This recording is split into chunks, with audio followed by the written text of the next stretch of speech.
皆さんこんにちは。こんにちは。アセンドラピスの編集人の高橋でございます。今回野川さんがこの神との対話に学ぶという本を出されました。そこでこの神対チャンネルを始めまして、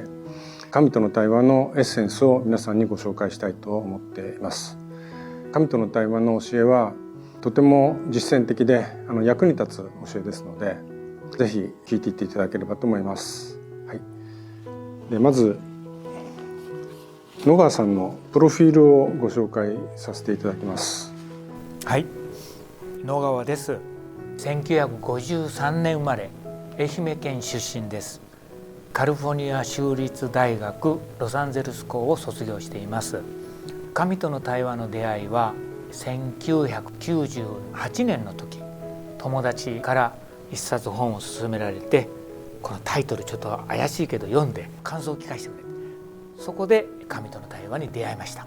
以来私自身が教えにはまってずっと楽しく学び続けてもう20年以上になります。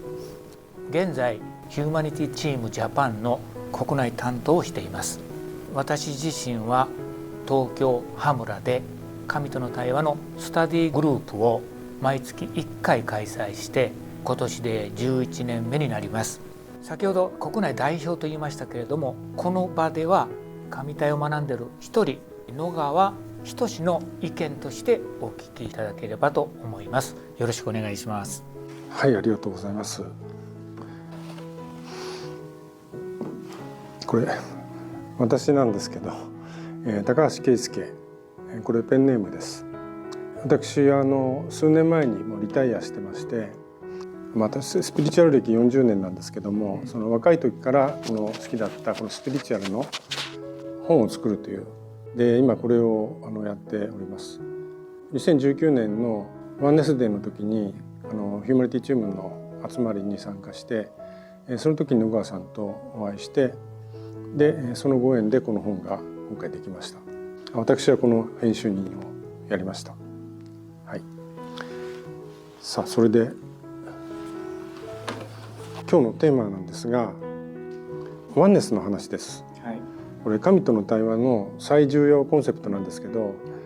割と分かったようで分かんないところがありますので、今日はこの話を教えていただきたいと思ってます。まずワンネスについてこういうことだっていうのを一言で教えていただけますでしょうか。はい、一言で言うと、ワンネスとは全ては一つであるっていう意味です。それを具体的に言えば、私たち人間をはじめ動物、植物、鉱物、さらに私たちが住んでいる地球、そして太陽系、さらに大きな銀河系というその全ての存在が一つでつながっているっていう意味に解釈しています。はい。でこのワンネスという考え方がこの神との対話ではとても重要なコンセプトなんですけども、これが我々のその普段の生活にどう役に立つのかということが問題だと思いますので、ちょっとそこら辺に迫ってみたいと思います。はい、で、今日の話はですね、だいたいこんな流れでいきたいと思います。まず、神とは神社の神様ではない。それからどういう神を信じるかで、ライフスタイルが変わるでしょうという話です。それからワンネスというのは神がお勧めする魂の在り方であるっていう話ですね。それから自分の範囲を広げよう。ワンネスっていうのはとても広い概念なので、この自分の範囲を広げようっていうことがこのワンネスっていう言葉の中に含まれているんですね。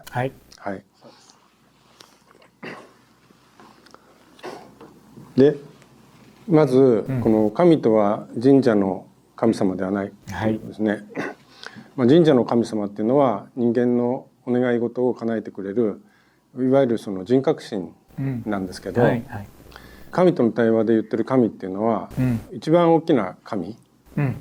神の中の神でこの宇宙を作った神だということなんですよね。そこで神のイメージについてまず、伝統宗教とその霊性の教えをちょっと比較してみました。なるほど。でまず左の方が伝統宗教なんですけど、ちょっとこれ私の方で説明させていただきます。で私の理解は、まずこれって自分と世界の話なんですよ。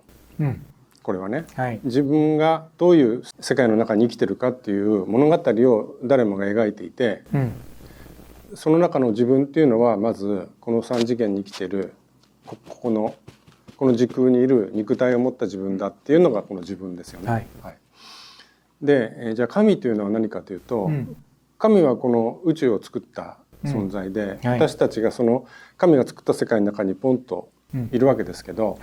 神自身っていうのはどこか遠いところにいる、で神が何なのかっていうのはよくわからない、どういうね格好してるのかとか、どういう顔なのかっていうのもよくわかんないっていう、そういう存在だと。でその神と自分というのがつながる方法っていうのはマインドなんですよね、思考ですと。で神と自分との仲介をしてくれるのが救世主であったり教会であったり、この救世主っていうのは別にキリストとかブッダだけではなくても、いわゆるその悟った人、グルという人とでもいいし、あるいはなんか宇宙存在みたいな存在でもいいんですけども、我々が分かんないようなことを教えてくれるような人がこの位置に行きますね。でこの途中に入ってくることによって何か概念化が起きて、本当のことを教えてもらってるのかどうかよく分からないっていうのがこの伝統宗教だと思うんですよ。でこれに対してこの神との対話では、この神というのはどういうふうに考えてるんでしょうかね。なるほど、いくつか違いがあります。まず一つは、神は私たちの外側に存在するのではなくて、私たちの内側に神性として存在するってことです。それから内側に神があるので、先ほどの伝統宗教で言われたような媒体、救世主とか教会とか、あとマスターと言われている人とか神父さんとか、そういう仲介人は本来必要ないってことです。それからこれも大切なんですけど、私たちの本体はこの肉体ではないです。じゃあ神体で何て言ってるかというと、私たちの本体は魂、それから精神、思考のことですけど、それから身体という意識の三位一体の生命エネルギー体、これが私たちの本体です。生命エネルギー体だから永遠に存在します。死ぬってことはありません。その辺が先ほどの伝統的な宗教との大きな違いだと思います。今の話をですね、ちょっと簡単にまとめると、神と私たちは直接つながっている、それから神は私たち一人一人のうちに神性としてあるっていうような、こういうことだったと思うんですけど、この神性っていうのは、これは結構抽象的で、解釈がまちまちになると思うんですけど、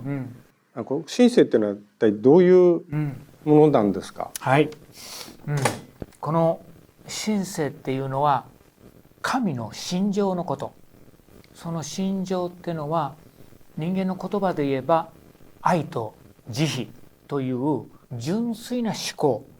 あるいは深くて優しい感情のことです。それが私たち一人一人のうちに神性としてあるっていうふうに捉えています。ということは、私たちが感じる感情と同じものを神も感じるっていう、そういうことなんですか。ということは、神がどう感じてるかっていうのは私たちが感じてることを感じれば、大体推測できるっていうことになりますか。そこはですね、また後に話が出てくるかもしれないけど、最も深い感情の中に最も高い真実が含まれている。だから表向きの好き嫌いの感じじゃなくて、もっと深い部分で自然に溢れ出るような、感激するような涙が出るとか、何か心の金銭に触れるような思い、そういうのが神の心情だと思います。ということは、神を知るということは、伝統宗教では知的に知っていくわけですけれども、そうではなくて自分の心情の中のとても神的な部分、崇高な部分というものを体験していくというそういう方向になるわけですね。まさにそうだと思います。それで、こういう話になっていきますね。つまり、そのライフスタイルが変わってくるということで、伝統宗教では、精神が活発に働きます。で、正しい生き方っていうのは何なのかっていうのを探求するようになります。これに対して、神との対話では、もともと心的なものが外にあるわけじゃなくて内側にあるっていうわけだから、当然ライフスタイルが変わってくると思うんですけど、それは分かりやすく言うとどういう感じになってくるんでしょうか。そうですね、大きな変化が生じると思います。まず神体では魂っていうのは実は大きな源の魂、神様のことですけど、その大きな源から個別化した魂のことです。言い換えると大きな神と小さな神との関係になります。それからあり方がとても大切で、あり方っていうのは私自身がどんな体験をしたいか、私はどんな自分という状態でいたいか、例えば、優しい自分とか正直な自分とか思いやりのある自分とか、そういう心の状態のことです。何かを行動することではないです。それから愛についてちょっと付け加えれば、愛っていうのは神体では無制限で無条件で、しかも自由であり完璧な受容です。受容だからあるがまんまを受け入れる姿勢です。でも決して本人の意見や考え方に同意する必要はないってことです。それから身体っていうのは魂とか精神の思い描いた考えや感情を受け止めて体験して感じて記憶する役目です。で、最後に想像っていうのがあるんですけど、これはどういう意味かっていうと、本当の私たちっていうのを作り上げていく旅、あるいは本当の自分っていうのを思い出す旅をしていること。別の言い方をすると自己再創造の旅、あるいはもっと直接的に言うと神になりゆく旅を創造するっていうことです。それが神体的な生き方になると思います。一つ神との対話の中の神へ帰るのフレーズを一つ皆さんに紹介したいと思います。それはこういうことです。あなた方は限りなく神を探求する旅を続けているのではない。そうではなくて、あなた方は限りなく神自身を体験する旅をしていると、このように教えています。この教えは私の心の奥に深くに響いています。はい、ありがとうございます。そしてこの神との対話の神様っていうのは、一人一人の魂の在り方というのがこういう愛である自分を再創造するっていうことを進めてるわけですけども、同時に集合意識としての人類に対してもある在り方を進めていると思うんですよ。それがこれですよね。こういうことを神との対話の神様は言ってると思うんですけど、これのちょっとご説明をお願いできますでしょうか。これはですね、まず 2% か 4% というのはこれ集合意識の割合のことを言ってて、私たち自身はまず人間でもあるけど波動でもあるってことです。集合意識にすごく影響を受けるという関係にあります。で、今の地球を覆っている集合意識っていうのは実は分離意識とか不足意識とか優越意識とか適者生存、優れたものが勝ち残って劣ったものが淘汰されるっていう、こういう意識で今充満してるんですけど、そうではなくて、そこに新しい意識、広げた意識、例えば分離じゃなくて一体意識、それから不足でなくて私たちは分け与えれば十分有り余るほど資源が豊富であると、食べ物も豊富であるという考え、それから私たち一人一人例外なく一人一人に神性ってものがあるので、みんな平等である、そういうふうな意識をみんなが持ち、なおかつ宇宙にそれを発信していけば、その発信した割合が全人口の 2% から 4% に達した時点で最初のドミノが倒れる。そうして意識の変化が分離から一体に変わっていく。そうすれば私たちはこの地球上でみんなが仲良く平和に安全に暮らしていけるってところに向かっていくと、そのように考えています。この考え方は、スピリチュアルの方ではよくライトワークとかって言いますけど、宇宙系の人が、光のねワークをしてるということなんですけど、神体的には、一種のこれもライトワークだと思うんですよ。そうですね。でそれぞれの人が在り方生き方を愛としての自分を作り変えるっていうようなベクトルに置き換えていくことによって、地球の集合意識に影響を与えることができるっていうね、そういうことだと思います。そうですね。それでこれはですね、その考え方っていうのは特に神体の専売特許というわけでもなくて、この人類全体のビジョンとしての、そういう意味でのワンネスっていうのは、これまでのスピリチュアルのいろんな教えの中でも説かれてると思うんですね。で例えば、他人と自分を分けないとか、動物とか植物とかもう全て人間と同じ仲間なんだという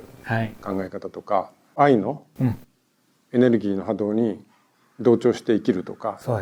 ういうようなことが一つの新しい霊性の方向性として言われてると思うんですよね。で、神との対話ではこれ以外にどのような説明をしているのでしょうか。わかりました。ですね、今の高橋さんが説明されたワンネスの解説というのはそのまま神体で教えてるのと一緒ですけど、ここではちょっと別の視点からまたワンネスを解説していきたいと思います。それはですね、意識についてです。実は神体では意識は4つあると教えています。一つはみんなが知っている顕在意識、それに潜在意識、それから超意識、もう一つ最後に超絶意識。これがワンネス意識につながるんですけど、この4つがあります。簡単に説明すると、顕在意識っていうのは皆さんが普段起きている時に考えて行動している、自分が何をしているか知っている意識です。潜在意識っていうのは自分が実は何をしているかよくわからない意識です。超意識っていうのは実は個別化された魂の意識で、この魂っていうのは源の神様と直通の意識で、全てを知っている意識です。根性で自分が体験したい経験、アジェンダを抱えている部分です。で、超絶意識っていうのが実はこれが神意識のことです。それはどういうことかっていうと、全てが一つであるってことを完全に知っている意識、その意識が実は私たち一人一人のうちに本能として、神性でもあるし本能として、あるいは遺伝子の中に刻み込まれてるってことです。で、この超絶意識っていうのが実は私たちの本質だと教えています。ここで一つ分かりやすい例題を一つ、ワンネス意識っていうのがどんなものかを紹介したいと思います。私自身のことでなくて友達のことなんですけど、友達がある日、その友達の別の友達と2人で宇宙の真理について語っていたそうです。で、その彼はある一つ一点に意識を集中して